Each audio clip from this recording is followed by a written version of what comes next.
1296 সালে রাজা রায়মোহন রায় এই প্রাসাদটি তৈরি করেন। এই প্রাসাদের ভিতরে শ্রী শ্রী রাজেশ্বরী মন্দির। এই রাজপ্রাসাদের ভিতরে এই মন্দিরে রাজা রায়মোহন রায় বিভিন্ন ধরনের পূজা অর্চনা করে থাকেন। রাজবাড়ির দেওয়ালে লেখা সময়ের ইতিহাস, ইতিহাসের প্রতিটি পাতা যেন কথা বলে। প্রাচীন ঐতিহ্যের সাক্ষী এই রাজবাড়ি আজও যেন ফিসফিস করে কথা বলে পুরনো দিনের গল্প। রাজবাড়ির স্থাপত্য বাংলার সমৃদ্ধ ইতিহাসের এক প্রতিচ্ছবি।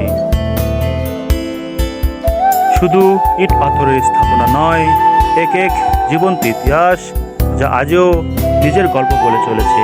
কালের সাক্ষী হয়ে দাঁড়িয়ে থাকা এক রাজকীয় ইতিহাসের অংশ। রাজবাড়ির শান্ত পরিবেশে ইতিহাসের গভীরে ডুব এক অসাধারণ অভিজ্ঞতা। ইতিহাসের হাত ধরে বলিয়া রাজবাড়িতে এক অবিস্মরণীয় দিন। প্রতিটি কোণে লুকিয়ে আছে কত অজানা গল্প। রাজবাড়ির আনাচে কানাচে বাংলার কত তান্ত্রিক ঐতিহ্যের এক অনন্য স্থান বলিয়া রাজবাড়ি। রাজবাড়ির মায়াবী রূপে মুগ্ধ ঐতিহ্যের ছোঁয়া, স্মৃতির পাতা থেকে এক রাজকীয় ফল।